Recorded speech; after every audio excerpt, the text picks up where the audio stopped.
particularly important for what we're talking about today, pre-exposure prophylaxis and condom use. It simulates probabilities of opportunistic infections and HIV and non-HIV related mortality, antiretroviral therapy, and with the ART, it can simulate multiple regimens, including adherence or not to their therapy and different toxicities. The model also considers linkage and retention in HIV care, as well as a certain probability of returning to care after being lost to follow-up. And then it monitors response to treatment and HIV disease through scheduled HIV testing, CD4 monitoring, and RNA monitoring. So this model has been validated in the US and several international settings.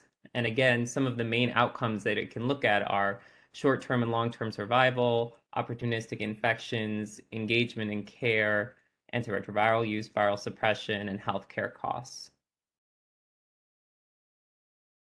So this is an example of something that is a simulated patient, and we just put it in here to kind of drive home that it's a computer simulation that actually can somewhat look like real life. So this is a person who has HIV, and this graph just shows the CD4 cell count and the HIV, the viral load. And so you can see throughout this kind of trajectory that they start with, a CD4 around 300, a viral load around,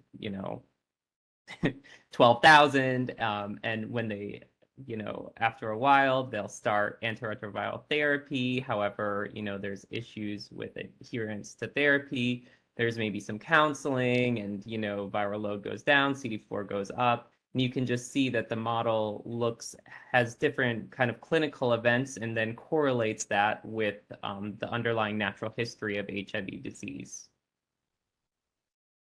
So how do we use the model? So the model is useful by aggregating large numbers of those patients. So that trace we just saw, simulating millions of patients just like that to project kind of stable outcomes. And we know that we trust the model results because we've validated its projections against real world evidence. And just as an example, CPAC has been used extensively to project the impacts of alternative policies to inform real-time decision making. So back in 2017, there was concern that PEPFAR funding may be cut, and CPAC was used to project up to a 40% increase in HIV-related mortality in South Africa to inform those ongoing policy conversations and really put a quantitative estimate on the impacts of PEPFAR budget cuts. And more recently, Anne led a team that was able to quantify the additional HIV projections after the Braidwood Management versus Becerra ruling and projected an additional 2,000 HIV cases due to that ruling that took away the ACA requirement for pre-exposure prophylaxis coverage. So those are some examples of what we have done, and now we can talk about kind of how can this be useful now, and how do we think we can kind of help the situation that's ongoing in Tennessee. So we'll talk a little bit about that. So our main objective in what we're proposing to do is to determine the 10-year clinical and economic consequences of HIV resource reallocation scenarios in Tennessee. So this background is just to make sure we've got it right. You all know it better than we do. So from our understanding, the Tennessee Department of Health surprisingly announced that they're going to reject $9 million of HIV funding. This funding is used primarily for HIV prevention and diagnosis efforts, such as HIV testing kits, condom provision, and PrEP provision, and it prioritizes higher risk populations, such as men who have sex with men and transgender women. The governor said he would, supply $9 or $10 million, but prioritize some different groups like first responders, pregnant people, and victims of sex trafficking. Of course, This is concerning for a lot of different reasons, but really getting a quantitative, putting some numbers to the effect of that in terms of, HIV transmissions, HIV morbidity, HIV mortality over the next 10 years, it's really not known right now. So we're proposing to use the model to simulate Tennesseans at risk for HIV infection and Tennesseans living with undiagnosed HIV over the next 10 years, and comparing two strategies. The first is the CDC strategy, or kind of the CDC allocation of condoms, PrEP, and HIV testing to those higher risk groups. So the MSM and the transgender women, heterosexual Black women, and people who inject drugs. And in the reallocation strategy, we would compare that to the CDC prioritized populations, to reallocating that $10 million of funding to HIV testing in this governor-specific populations, the first responders, pregnant people, and victims of human trafficking. And then, as Anne had mentioned earlier, the model has a bunch of inputs in it, and we'll make sure we're using Tennessee-specific data on the HIV care continuum, HIV natural history, and costs. This is an example of what we're hoping to get with the model. So we're trying to think about, with the CDC strategy, prioritizing the higher risk populations, what are the transmissions over the next 10 years, deaths, quality adjusted life years, and costs. And then if that $10 million were reallocated, as suggested by the recent policy announcements, how many additional transmissions over 10 years might there be if all, 9 or 10 million were reallocated, if half or a portion thereof were reallocated? How many additional HIV-related deaths, life years lost, and potentially additional costs per case averted? So that's what we've been proposing, and we've had several meetings already facilitated by Dr. Ankai and others at Vanderbilt and in Tennessee, met with several community organizations to think about really how can we make sure that our analysis and our model is best reflecting what actually may happen with these policy changes. So these are the three key questions that we kind of proposed. The first was, asking how the reduction in CDC funding might affect community HIV services. And through our conversations, and hopefully today we can learn more, we found that, often this funding may be 45 to 90% of total budgets for HIV prevention. And importantly, the removal of that funding impacts 340B status, which is often used to leverage additional fundings. And in one organization, we heard it was up to 3 times the actual dollar amount from the CDC they were able to get from having that status. We discussed kind of different elements of HIV prevention and care that may be reduced when that funding is lost. Some things that were highlighted, really people said a lot would be lost, but some things that were highlighted was condom provision, PrEP provision, and HIV testing, really focusing on the HIV prevention, as well as STD treatment. And then lastly, we asked about whether that replacement funding was expected to kind of help cover up most of these gaps. And a lot of the answer was no, again, due to that 340B status, but also because from what we've heard, they're prioritizing a smaller number of organizations and kind of excluding especially smaller and more rural organizations. So I'm going to stop there, and hopefully we can have a discussion kind of about any comments about the kind of analysis we're thinking of doing, how our estimates could be best kind of leveraged to help the policy situation, and kind of anything that we said that was inaccurate or should be expanded. So I'll give it back to Anne and Dr. Ankai and everyone. Maybe I'll just add, and I'll look to you to see how much you want to contextualize. I think one of the things that we've been sort of doing very quickly is trying to just talk with people initially, and then we've been applying for some funding to fund the analysis, to really set up like longitudinal, meaningful engagement and feedback and structured meetings. And so we were really grateful for the opportunity to come and chat with you guys today and get some initial feedback. So we make sure we're like on the right path, but we've got the wheels in motion to kind of more sustainably partner and understand and listen as we go along in this analysis.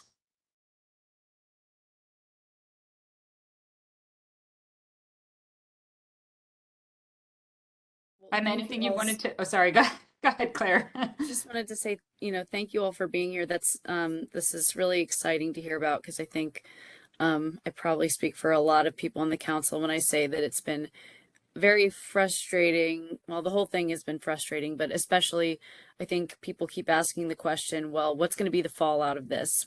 And there's just no way to answer that right now. But I wonder if maybe Dr. Hawkeye or Lauren, if um, I know that CFAR did a survey of organizations um, across the state, I think, who were losing funding. And I'm not sure, um, I'm guessing that you all have talked about that data with this team already, but I'm not sure that it's that the responses have really been shared with the advisory council. I wonder if there's anything you're able to share about that with the group.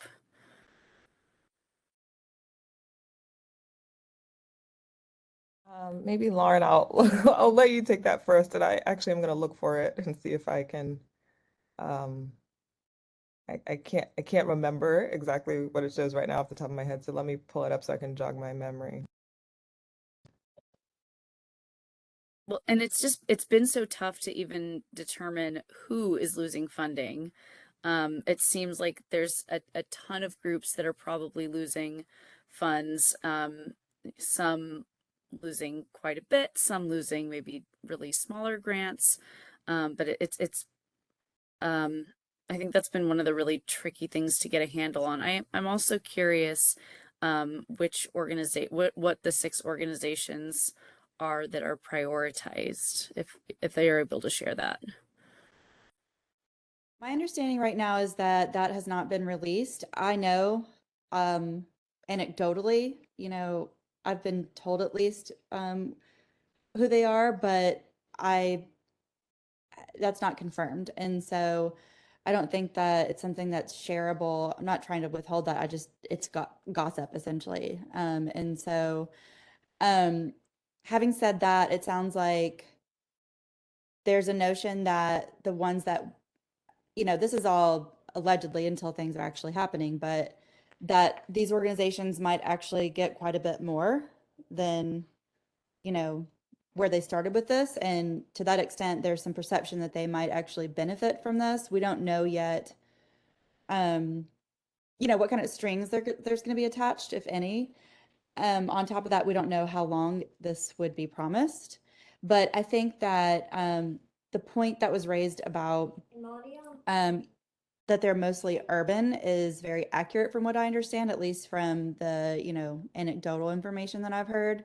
So I think that that's something that we can really dig into a bit more is the impact on rural communities and these smaller HSOs.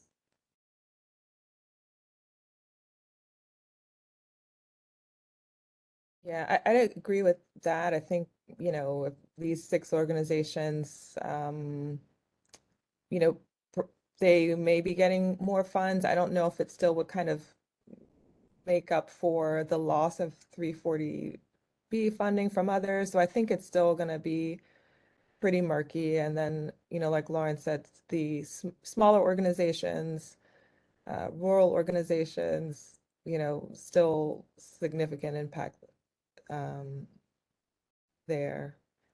And what the strings are, we have no idea.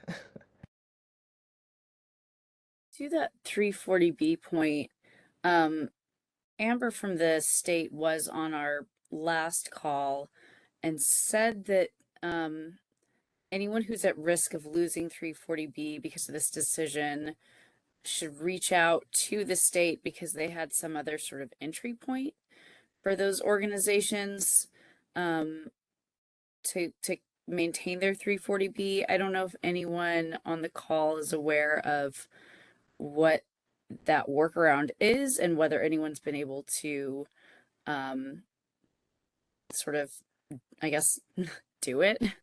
Um, and unfortunately, we're missing a lot of members today who could probably speak better to that. But um, anyone have any ideas?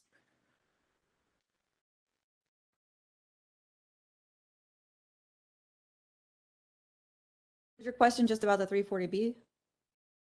Yeah, I mean, apparently there's a workaround, but I haven't actually heard what the workaround is or whether it's been effective for anyone.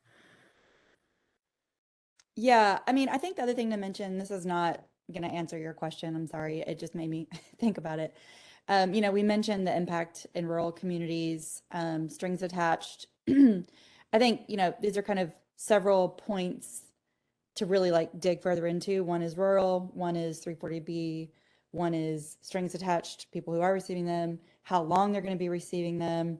Is this like a 1 year of lip service kind of thing?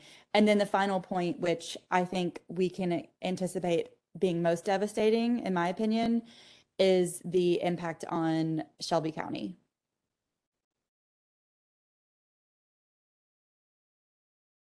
Agreed. And sorry, this is Anna Person, and sorry I'm not on camera, but the other thing that we keep bringing up, and I guess we don't know, maybe you all know this, is what that money would have been allocated for if they would have taken $9 million from the CDC as promised. Does anyone have any intel on what pot of money they're taking this out of? Or can tell from the line item budget that was released?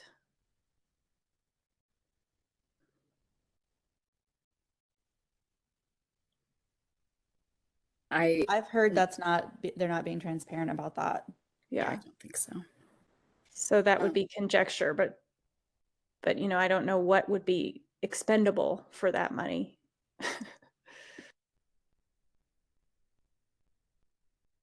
I mean, I guess it could be coming out of the rainy day fund. That's the thing I keep seeing people suggest that would be the least likely to have major political blowback, I guess. But I don't, yeah, I that's think it would just, be, oh, I'm sorry, I thought you were done. go ahead. I think it would be helpful not to kind of launch back into bringing the team of researchers back into kind of talking, but I know the point is for us to share it right now, but I think it'd be helpful to hear kind of like a timeline. If you said that, maybe I was zoned out, I don't know, but I didn't really get a firm understanding of like how long it would take to really produce something like that. I think that that would be very helpful to really formulate at least all these different actions that we're trying to take here and how that might be part of what actions we take and how we might use it.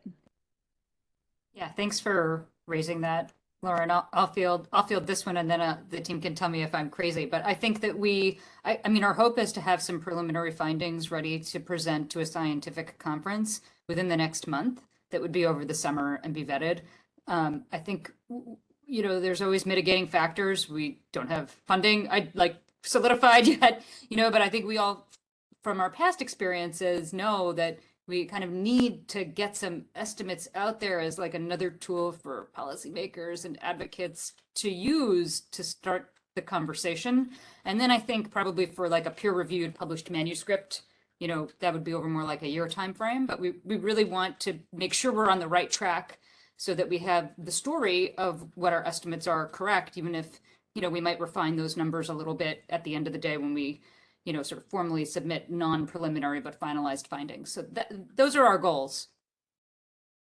And this is Anna Person again.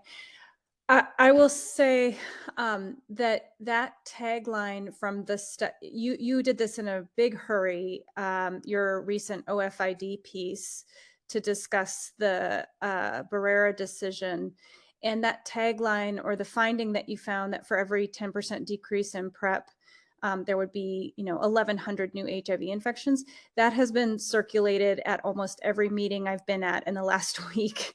And so I think something like that along those lines would be incredibly helpful in our situation,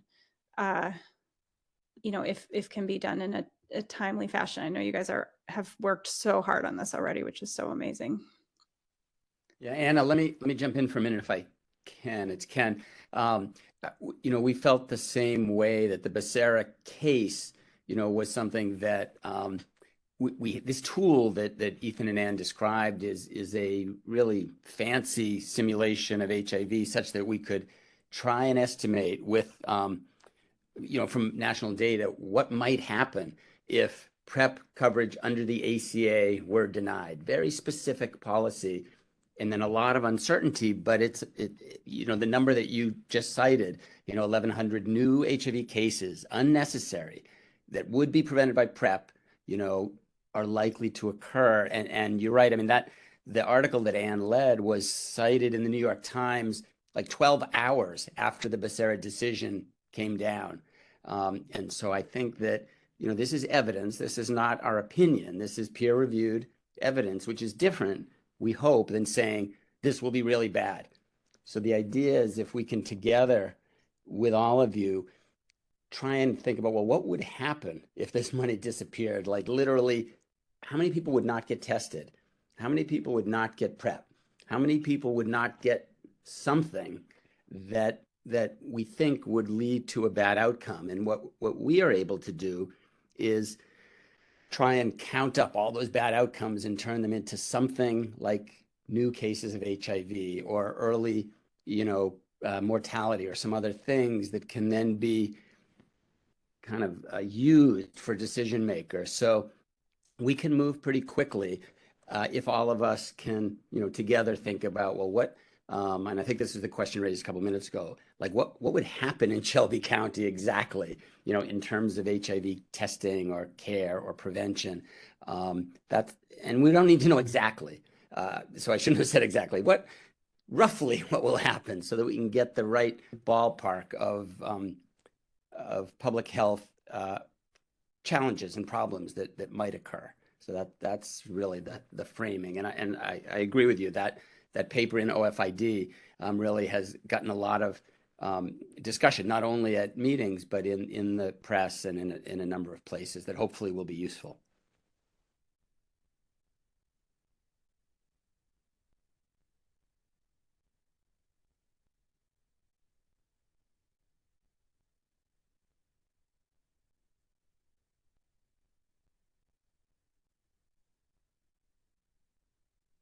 So this might be a silly question, but have you all talked with the Shelby County EHE leadership at all yet? I have not personally. I was going to say, I don't know if you.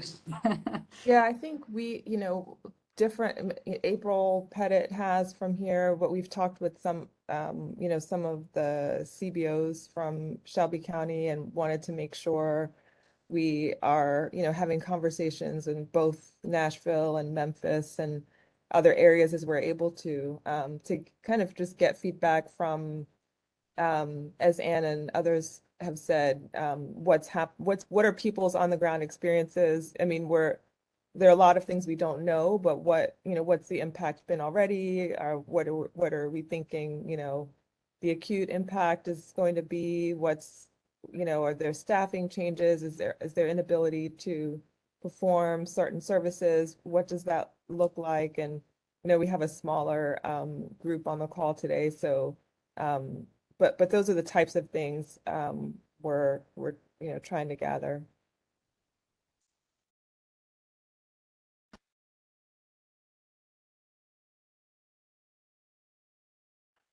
I'm looking through the chat, and I see that Brady, you made a comment that one of your main concerns, maybe you want to unmute, and if you're in a place where you can, and say it yourself. Sure, yeah. Just when the governor first came out saying that they wanted to eliminate, some of the strings attached to this federal funding, as a person living with HIV and been very involved in Ryan White and the processes, when they say strings attached, to me, I see that as community input that is trying to be bypassed, and how is that going to be rectified if, even if the governor does provide this $9 million, at what point is the community going to be involved in and how these funds are dispersed. And that to me is extremely concerning.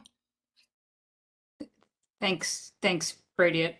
It helps to hear it from you, I think, than just in the chat. So thanks for unmuting. You know, one of the things we were thinking about, sort of projecting was like, you know, the cost per HIV infection that could be averted, you know, on the groups that are currently prioritized for funding versus those that have been reallocated. So we've been thinking about that. We're always mindful of the different terms that are used. So that's something we're thinking about, of just sort of, you know, flagging that if the groups most concerned and engaged are not providing input onto where these funds are prioritized, but we're going with policymakers who have less insight, that there are some real downsides. So that was one of the ways we were thinking of framing the Awesome. Thank you. findings.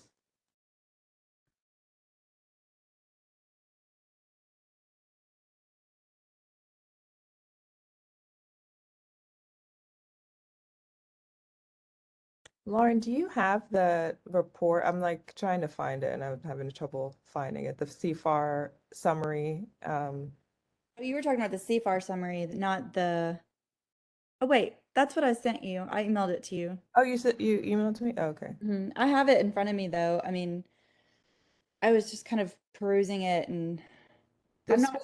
There was a very anecdotal, you know, and this was from several weeks ago now, so it may, you know, there's probably a lot um that may be updated, but the CFAR kind of sent out an SOS and asking people to kind of share what their experiences had been so far.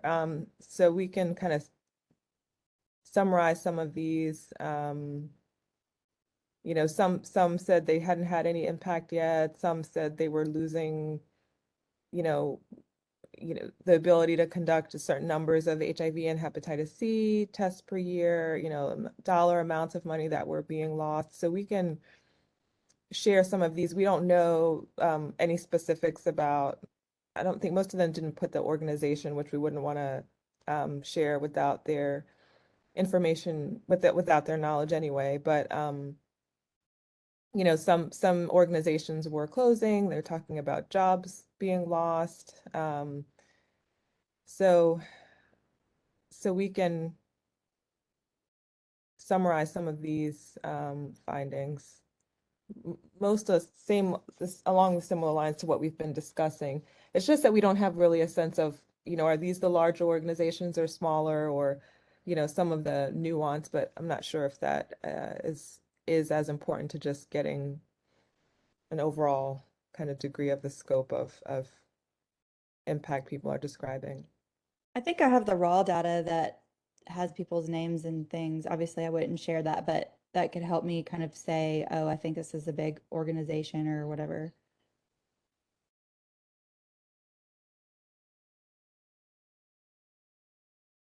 You know, I think one thing that has been a big concern for me is just the loss of sort of the trusted sources of HIV care across the state. And, you know, we have some really amazing organizations across the state that have been doing this for a really long time and have learned how to do HIV prevention, diagnosis, linkage to care, all those things that are now at risk. They've learned to do those things really effectively, and they are trusted by the communities that are at risk for HIV. And it it's just hard to know right now. Of course, we don't know how much funding all of those places are losing. Certainly, some of them have been really open and going to the press and been very public about how that's going to impact their services. And, you know, the ones that I have heard about explicitly named, it's very worrisome, especially in Memphis. We keep coming back to Shelby County, but they will be impacted most likely, you know, more than we will in Nashville. So I think that's something that I might be getting lost a little bit, is just not only is it that places are losing funding, but the communities that need these services may also just not, even if some other place receives state funding to do the same thing, these communities may not know where to go for those things. They may not be easily accessible and they may not be trusted.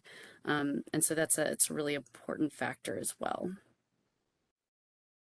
Yeah, I'm really glad you raised that, Claire. And to build on that, and also what Brady said, I think that it's just this very clear, very high level macro version of unilateral hierarchical decision making where our government is deciding exactly, like we have decades now where we have organically built the infrastructures, you know, these different institutions, the small ones, they serve very specific, unique purposes. And, the ones that will be essentially weeded out from this, to kind of funnel money into kind of the Walmarts that will do this. No shade against the great big ones that I work with all the time, but it's also gonna be some burden for them too, that they're gonna be like, now these primary providers, patient choices will get slimmer. Those nuanced versions of, the smaller ones quite often are more peer based and frankly have stronger diversity. And so I think we're going to see really just the opposite of patient choice coming out of this.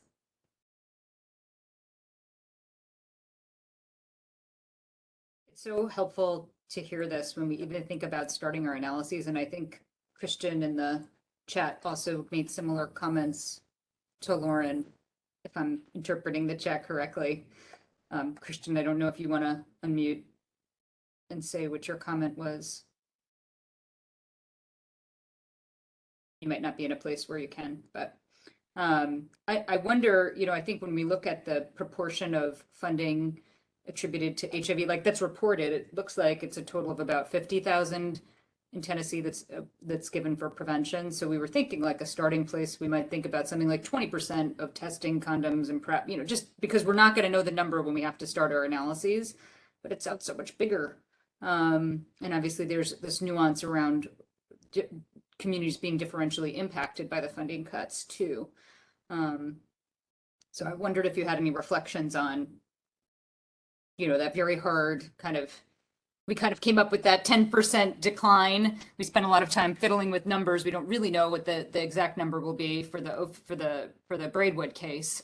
So part of it is thinking as we start our analyses, like what's a plausible reduction in the levels of testing, PrEP, and condoms based on this cut. And it seemed like 20% might make sense, but maybe it's a lot bigger.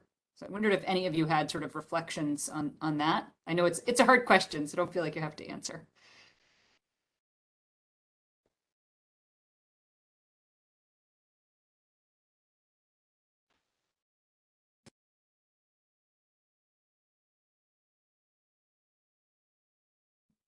There are several comments while people are thinking on that and this document about the syringe service programs. And I think that's come up in other conversations, but in syringe service programs being cut in both, smaller and larger organizations. So I think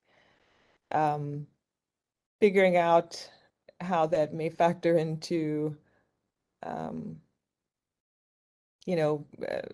version of new cases.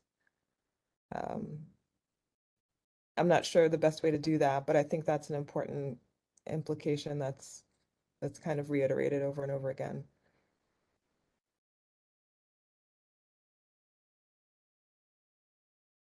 I also wanted to just note Justin's question about whether organizations can apply for direct CDC grants.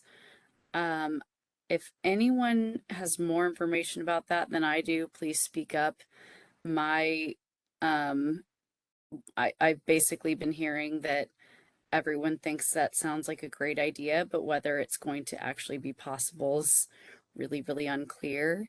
I think part of the issue is that, at least last I heard, the state had not sent the CDC official notification about declining these funds and wouldn't be doing that until maybe May, but that information could be outdated at this point. So the CDC wasn't really answering a lot of questions about whether they would provide direct funding. Brady, I see your hand. You got more information on that than I do.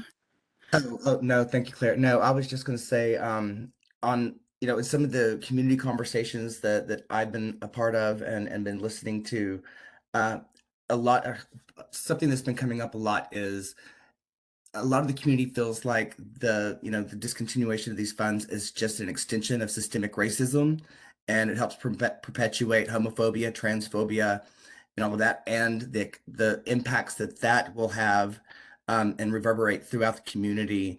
That I mean, the community is aware of it, and there's a lot of talk around that. And I just haven't seen any of that kind of mentioned in this, but even more so than not being able to do testing and distribute condoms and things like that, the kind of I guess mental health impacts that this is going to have throughout the community as well.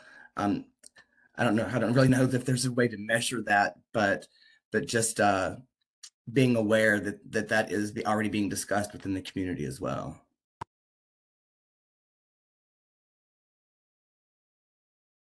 Anna, did you want to say something as well?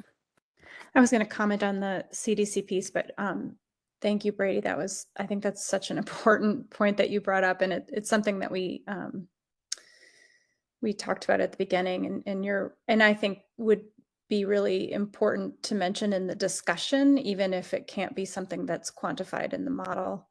I did have a meeting, was it last night or 2 nights ago? Can't remember, with Dimitri Daskalakis from the CDC, who's sort of the head of HIV prevention, although he's currently deployed for the Mpox response. He alluded to the Tennessee situation and the CDC funding and said, stay tuned, CDC will have a response on this soon, but he wasn't allowed to talk about it. So that's the closest I've heard to like them acknowledging that this has happened and is crappy, and we are awaiting with bated breath their response. So, and if there was a New York Times article that came out, I think late last month, that literally said that there was a letter that was sent from Dr. Ralph Alvarado, our health commissioner, to CDC, to state that they did not want to accept the funding.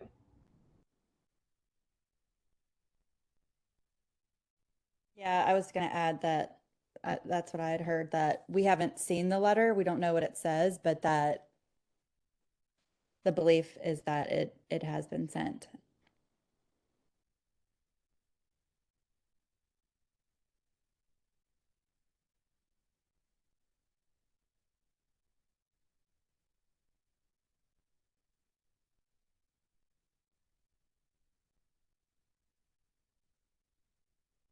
I'm not sure how much valuable feedback we've been able to give you today.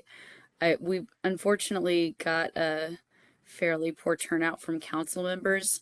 I'm just gonna guess that that's because there's quite a bit going on in Tennessee today, down at the legislature, and that might have something to do with a few of the absences that we have today. But are there any other sort of specific questions that you have for the council members that are here, that we might be able to help answer before we move on? No, just our sincere thanks for your time, your really valuable time in making space for this on your agenda, and just for sharing all your thoughts with us. It's incredibly helpful. I'll give the last word to Ima from our team if there's anything she wants to add. Anna, did you want to make another comment? Or is that? oh, my hand. Yeah, sorry. I'm not a WebEx. Can't figure it out. No, I just the same as I'm just pretty much say ditto to what Ann said. I think we're all struggling to try and do something to make an impact, and not gonna go, not go backwards in this response, speak out against what we know is makes no sense and is promoting further inequities. So thanks for everyone sharing, and I'm sure that we may come back with more questions and more follow-up. I think the whole point of this is to be collaborative and make sure that the assumptions that we're making make sense with what's happening on the ground, and there have to be some assumptions since we're all kind of guessing what's to come based on what's happened so far. So thanks everyone on the call. Great. Thanks so much for being here, everyone. And definitely would love to stay up to date with what you all are doing, and are happy to have you back anytime if there's any other guidance that we can offer. So please stay in touch. All right. If you're hopping off, goodbye and thanks for joining. You're welcome to stay though if anyone would like to. So we'll move on to our next order of business. So as you all know, we've been working with the mayor's office to draft a response to Commissioner Ralph Alvarado regarding these cuts that we've been discussing. So Morgan sent out a draft of the letter and asked council members to review before the meeting and send any feedback, and which few of you did. And the most current draft, I think Morgan sent out right before the meeting to everyone, and includes revisions by council members as well as the legal departments from the mayor's office and MPHD. So we wanted to take some time today to discuss the letter, get final feedback. Drafting this letter was really tricky because there are a few different directions that I think we could take things. And if you haven't read the letter yet, Morgan's got it pulled up so you can kind of read as I babble. But I found myself thinking we want to do all of these things sort of at once. We want to tell them we disapprove of your rejecting these funds, and we would like to ask you to reconsider that. But also, I wonder, is that sort of a pointless ask at this point? And does it make more sense to ask for them to be transparent with us moving forward and work alongside us to make sure that whatever their next steps are, we have some say in it, and we can hopefully have some impact on what comes next, and try to make it as not terrible as possible. And I guess I'm just not sure if the letter comes down on a clear direction or not, and whether you all have thoughts about what direction it should take. So I'll open it up for discussion now on that point.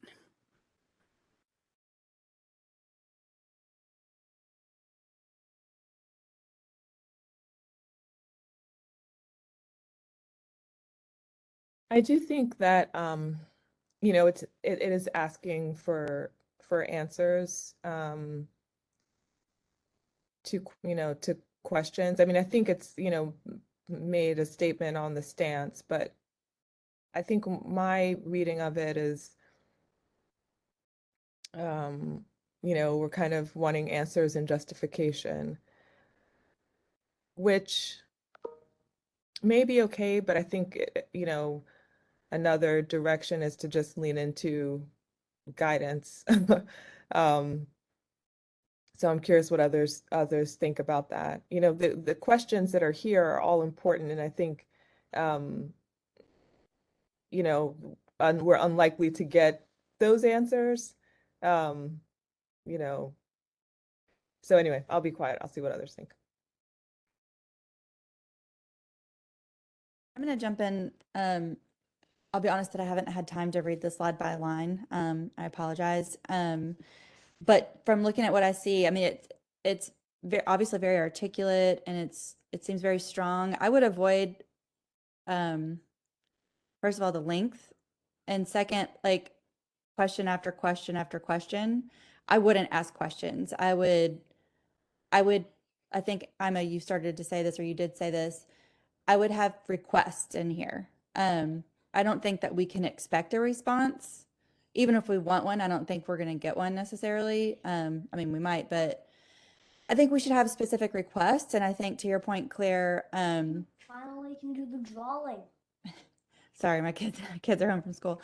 I think, it wouldn't be helpful to keep beating the same drum. Like, there's been lots of statements that have come out, people in this group, other people connected to us, where we've said, please don't do this. So I don't think it should be another please don't do this. I think it should be, it's our understanding this decision has been made, and we would like to make a request of, what comes next, essentially, about involving community.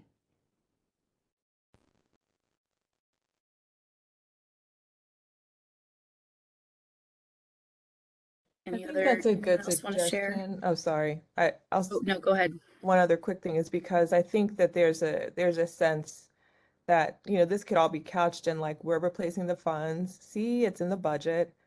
We're done. And so, it could, kind of lean into that more and say, given the diversity of representation on this council, why that's problematic and what our specific recommendations would be on that, So I think, that's building a little bit on what Lauren said, but yeah, sorry. That's it for now.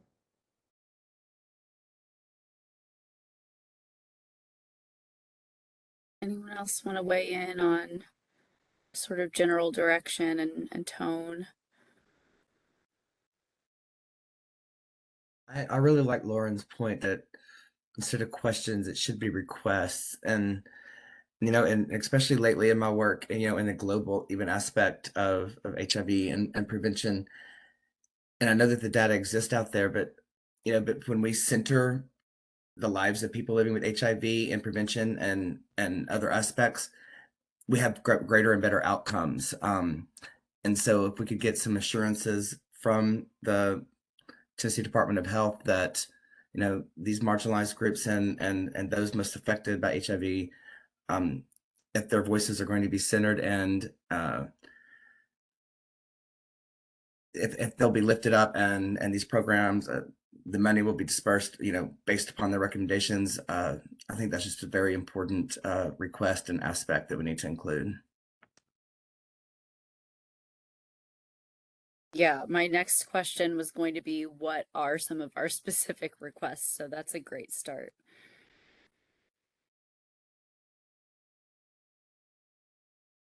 Else have, I think it's a good idea to invite them, to invite representatives from the state to attend these meetings, so that we can have more open discussions with them about what their plans are and what our thoughts are on those things.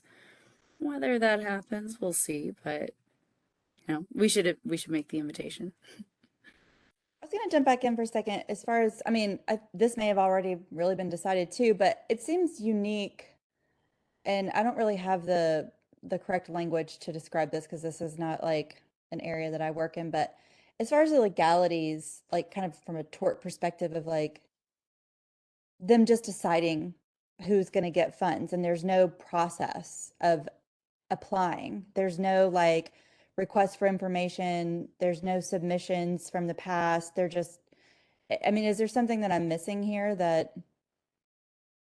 Well, I guess we don't really know if there is going to be an application process, right? I mean, maybe there will be, but they haven't told anyone what it is yet. Right, but it sounds like even if they do that, they've already made a decision. Can I use one of these?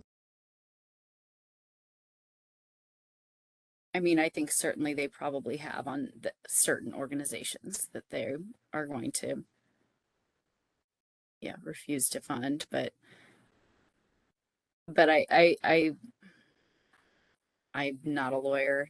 I don't think anyone here is, but I suspect part of the reason they are doing this is so that they can deny funding to certain organizations they don't want funded, but they don't have to explicitly come out and say that. They can just reject their application.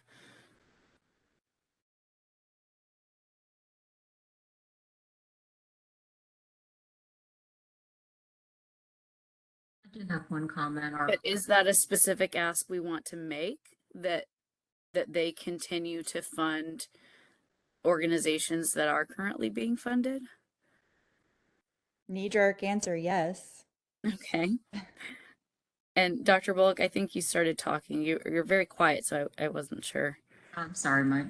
You know what? I think can you hear me okay now? No, I hope we're finished with that last question, but I know somebody made the comment that they didn't think we should put a bunch of questions in here, but there is basically a whole paragraph of questions.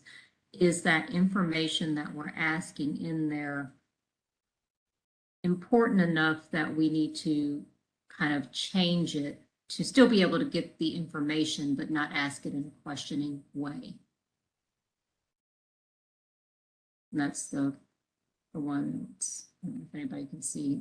Claire, you're guiding, aren't you? Who's guiding? Morgan, I think. Yeah. Will Right. this be publicly Starts with governor's available? leave. Will this letter be publicly available or published anywhere or just privately sent? The thought was to send it, but not publicly put it anywhere, but it may end up somewhere publicly. I think if we're giving recommendations, I mean, I see them as requests, but there are really recommendations from this group of us who represent what's happening in Nashville. And I mean, I think that there could be some power to them ending up where people can see what the recommendations are. And I think I tend to agree with that, and I wouldn't have a problem with it being public. What worries me just a little bit is I was really hoping we would have a stronger showing today of members so that we could get everyone's sort of affirmation that they are okay with something like this being publicized. And I do want to be respectful of the fact that some organizations represented on the council stand to receive funding from the state, may not necessarily want to put their name on this letter. I do want to be careful. I want to make sure that we're not putting anyone in a bad position here, but I want to, we had a discussion about this yesterday about the best way to sign this, whether to just sign it as the advisory council, put individual names on it, allow certain members to abstain if they don't want their names on it. So I think maybe, unfortunately, since we don't have a lot of people here today, we may just have to get feedback from people individually over email. And it does seem like there are gonna be some significant rewrites to the letter too. So we'll need to get people's, of course, we'll need to get sign off on the final version of it, but.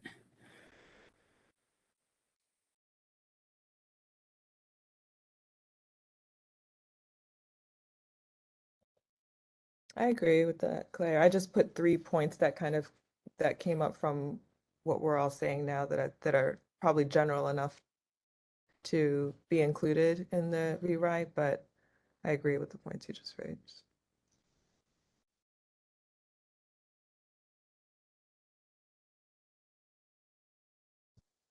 And how explicit are we going to be? Like when we say center community, will they know what we mean? And are we going to give specific examples of how to operationalize that?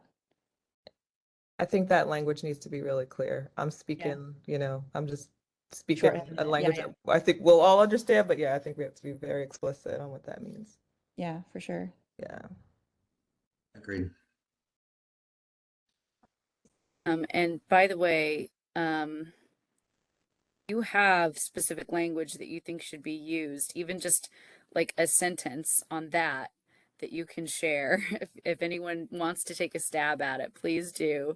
Um, Yeah, I I wonder will if, say that um, I know Brandon and the mayor's office has been working really hard on getting this together, and it's difficult trying to get everyone's responses and edits in. Or it's not. It's difficult getting actual feedback from council members. So we do need you all to actually send the specific things that you want or commit to actually working on this letter so that it doesn't remain just a conversation in this group, but it does get finalized and sent to or where it needs to be, because we have had several conversations now and a lack of response. So if you talk to any of the other council members outside of this space, maybe urge them to send their feedback so we can actually get this done.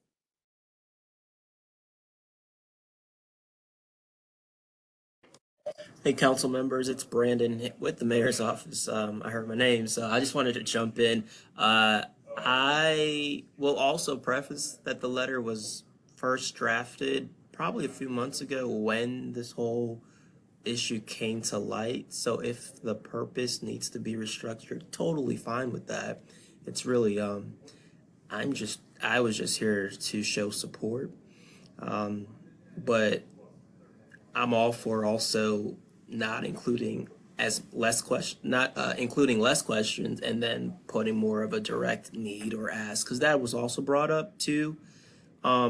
I really was also just here to show to let you all know that legal is fine with going forward with the letter to the commissioner. So really, whatever you all decide is whatever the consensus is much appreciated.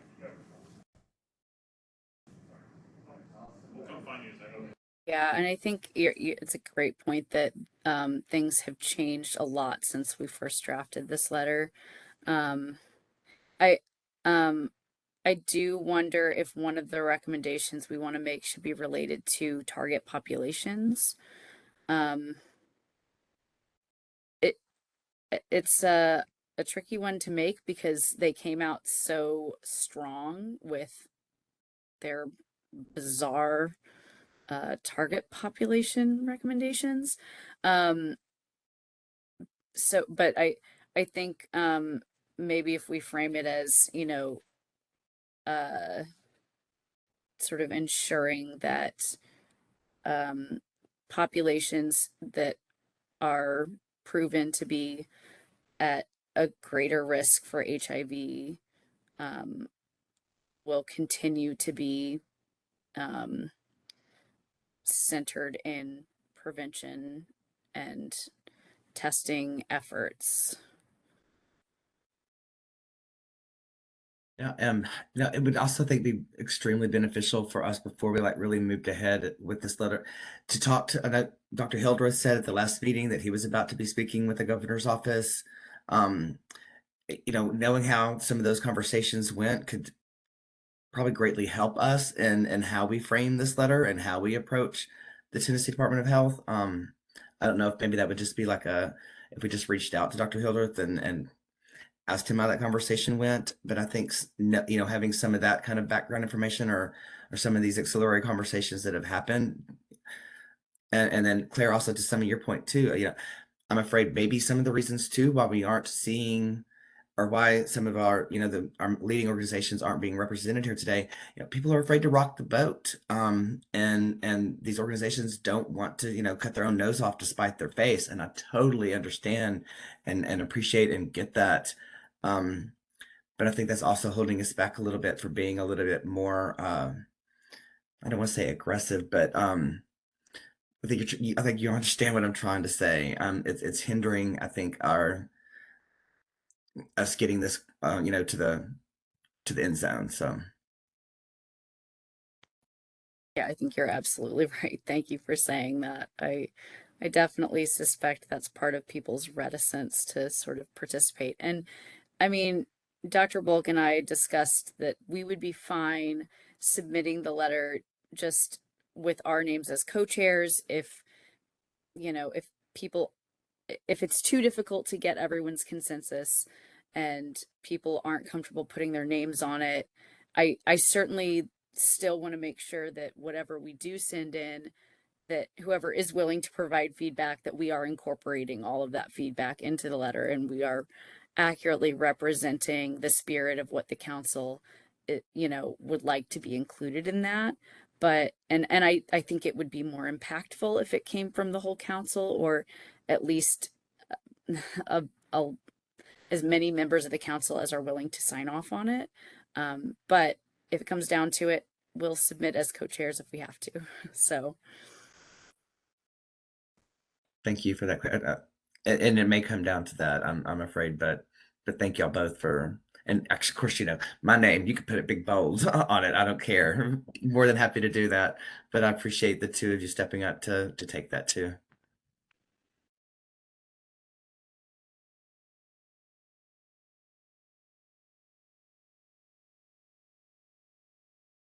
Anybody else have anything to add? I know you had your hand up for a second.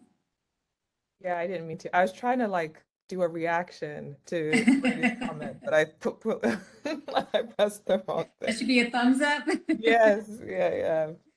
All right, in the interest of time, we have about 3 minutes left. I think we will go ahead and we'll go back to the drawing board a little bit and kind of have a little bit more conversation and do a little bit more work on this. If there's anybody that has any additional information, please email us. Anybody wants to, you know, figure out a sentence or two that kind of speaks to what we're asking, please let us know. We're happy to try and incorporate that and we'll circulate that definitely over the next few weeks and try and get that out. I don't think we have enough people for a vote for the minutes. Morgan, you know? We don't. Yeah, We need don't. a couple Okay, so more. we'll just have to defer those to the next meeting. So before we jump off, is there, I want to make sure nobody has any questions, comments, suggestions, or any announcements prior to our next meeting. This is Brandon. And I can come online for this. Just juggling a few things. I just wanted to make a comment that this is going to be probably the last meeting that I'm participating in. My time in the mayor's office is ending pretty quickly, so I just wanted to say thank you all for letting me allowing me to just listen and kind of be the liaison between what the work you all do in the mayor's office, because it's very, very important. I am putting together a transition binder, so I'll keep Morgan up to date on basically who else she can contact for a mayor's office liaison. But I know I haven't really met everyone here in person, but I have communicated with a majority of people. So I just wanted to say thank you. And again, the work that you all do is very, very important. Thank you, Brandon. You've been an amazing liaison from the mayor's office, probably one of the most effective in my time, you know, being, you know, an advocate in the community. So thank you for all that you have done as well. We appreciate it. yeah, everything Thank that you, Brady Brandon. said. Thank you so much. I hope the next person is as responsive as you are. I will try. I'll try and keep everyone abreast. But no, I appreciate it again. My last day is the 17th. So yeah, I don't see, I think, us having another meeting on before that. We don't think so. We really appreciate you, Brandon, and you can always feel free to always jump in and join us anytime you feel like you want to. So we've had a great run with you. It feels like it's such a short time, but thank you so much. I know. Right? Do you want to join the council, Brandon? We've dealt with a lot. We have dealt with a lot. I'm moving out of state. I'm sorry. I will consider definitely recommending people, but I'm moving to Houston, so I can't say too much right now. But I'll be moving to Houston, so yeah. Our best to you. Thank you so much. Thank you. Does anybody else have any additional announcements or comments? All right, we are finishing exactly 3:30 on the dot. Our next meeting is Thursday, June 1st, so we will see you all then and definitely communicate with you prior to that. So probably in the next few weeks. So thank you everybody for your time today. Greatly appreciate you. And we'll see you next time. Have a great Thanks, afternoon. everyone. Thanks, bye. Thanks. Thanks. Bye, everyone. Good to see you. Thank you.